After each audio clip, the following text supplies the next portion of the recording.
Student का सवाल रहता है कि सर टाइम मैनेजमेंट यहाँ पर कैसे करें।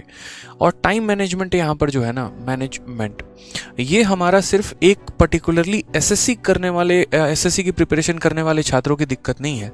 यहाँ पर चाहे वो बच्चा आईआईटी की तैयारी कर रहा है, नीट की तैयारी कर रहा है, रेलवे की तैयारी कर रहा है, बैंकिंग की कर रहा है, ठीक है, कोई अपने बिजनेस में अगर एक तरीके से एक्सपैंड करता है, जैसे मैं एक टीचर हूँ, टाइम मैनेजमेंट मेरे लिए भी ज़रूरी है। अडानी है, उनके लिए भी टाइम मैनेजमेंट ज़रूरी है।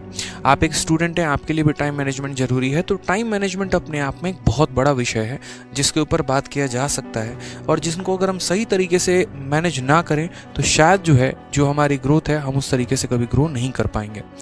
टाइम मैनेजमेंट में बात आती है यहाँ पर कि देखो, हर किसी को 24 घंटे मिलते हैं। मुझे भी 24 घंटे मिल रहा है, आपको भी 24 घंटे मिल रहा है, एलॉन मस्क को भी 24 घंटे मिल रहा है, गौतम अडानी को भी 24 घंटे मिल रहा है, सभी को 24 घंटे मिल रहा है, नरेंद्र मोदी को भी 24 घंटे मिल रहा है। तो इन 24 घंटे में लोग किस तरीके से आगे बढ़ते हैं, कैसे अपने आप के इस 24 घंटे को यूटिलाइज करते हैं, और किस तरीके से अपने ग्रोथ को डबल, ट्रिपल, 4 गुना, 5 गुना कर रहे होते हैं, वो बहुत इंपॉर्टेंट होता है।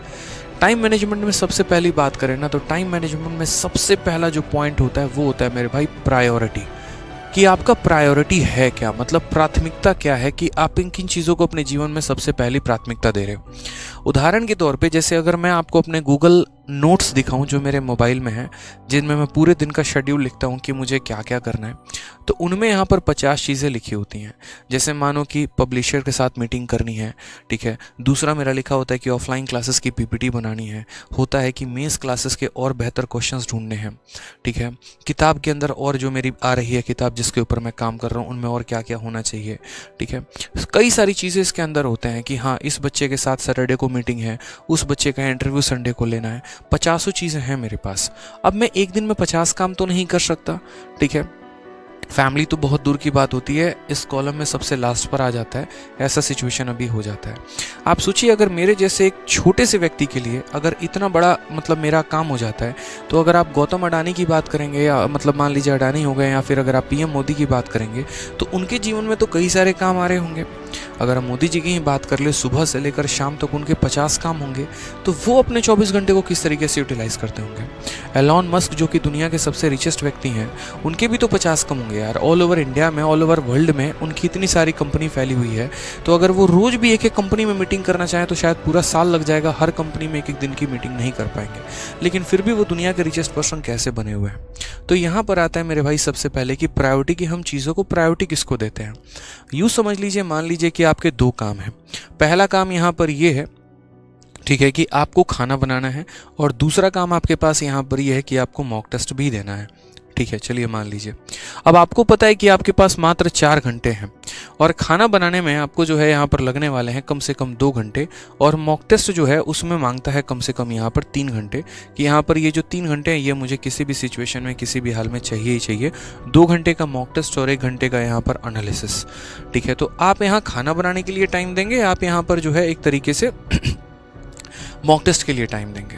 तो ये 2 काम आपको नज़र आ रहे होते हैं कि आज आपको ये काम करना है, लेकिन आप ये काम नहीं करते हैं। ना ही आप खाना बनाते हैं बढ़िया से, और ना ही आप यहाँ पर तैयारी करते हैं। आप जो करते हैं वो शुरू करते हैं सबसे पहले रील से शुरू करते हैं। कोई बात नहीं, आराम से पहले 10 मिनट वो इंस्टाग्राम के रील्स देख लेंगे, यूट्यूब के रील्स देख लेंगे, और उसके बाद तब आराम से बाद में खाना बना लेंगे या बाद में पढ़ाई कर लेंगे।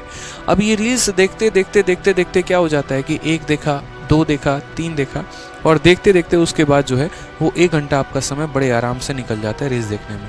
पतली कमरिया से आपका रील्स शुरू होता है, और ख़त्म कहाँ पर होता है ना ये आपको पता है, ना मोबाइल को पता है, बस ख़त्म हो रहा है। उसके बाद 1 घंटे जब आपका रील वील ख़त्म हो गया, तो चलो कुछ लोगों का ये भी हैबिट होता है मेरे भाई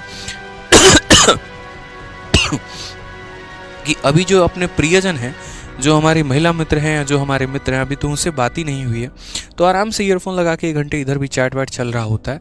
अब इसके आपके निकल जाते हैं 2 घंटे। अब उसके बाद मन में विचार आता है कि भाई देखो, बात ऐसी है, सारी चीज़ें बाद में है, पेट पूजा पहले है। पेट पूजा पहले है तो आराम से यहाँ पर पहले खाना बनाएंगे, समय होगा तो बाकी चीज़ों को देखेंगे, और ऐसे करते करते आप अपना पूरा दिनचर्या निकाल देते हैं। यूट्यूब पर किसने क्या कहा उसमें बड़ी दिलचस्पी होती है आपको। थंबनेल भी ऐसे ऐसे होते हैं कि दिल बार बार मजबूर करता है, बेटा तुम हमको क्लिक करो, तुम हमको देखो, नहीं देखोगे तो तुम्हारा जीवन कैसे चलेगा। ज़रूरी है ओशो लेवल के ज्ञान आप लोग एकदम प्राप्ति में लग जाते हैं कि नहीं, हमको तो ऐसा ज्ञान चाहिए कि ओशो हमें उन्हें